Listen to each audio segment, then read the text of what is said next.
Top quality और consistent performance के लिए सिर्फ सिल्वर पंप नाम याद रखना।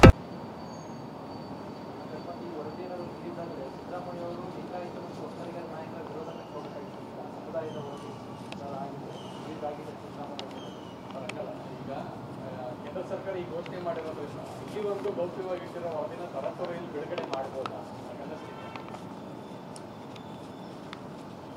ನನಗನ್ಸುತ್ತೆ ಸಿದ್ದರಾಮಯ್ಯ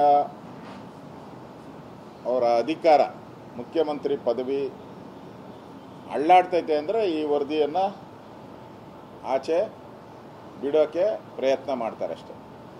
ಅವ್ರನ್ನ ಅಕ್ಟೋಬರಲ್ಲಿ ಅವರು ಅಧಿಕಾರ ಹಸ್ತಾಂತರ ಮಾಡಬೇಕಲ್ಲ. ಕಾಂಗ್ರೆಸ್ಸಿನ ಕೇಂದ್ರದ ನಾಯಕರು ನೀವು ಅಧಿಕಾರ ಹಸ್ತಾಂತರ ಮಾಡು ಅಂದರೆ ಗ್ಯಾರಂಟಿ ಬಿಡುಗಡೆ ಮಾಡ್ತಾರೆ.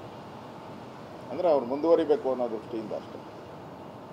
ನಾನೇ ಮುಂದುವರಿಬೇಕು ಹಂಗಾದರೆ ಈ ಎಲ್ಲ ಈಗ ಯಾರು ವಿರೋಧ ಮಾಡ್ತಾ ಇದ್ದಾರಲ್ಲ, ಜಾತಿಗಳು, ಹಿಂದುಳಿದವರು, ಒಕ್ಕಲಿಗರು, ಲಿಂಗಾಯತರು, ಬ್ರಾಹ್ಮಣರು ಎಲ್ಲರೂ ವಿರೋಧ ಮಾಡ್ತಾ ಇದ್ದಾರೆ.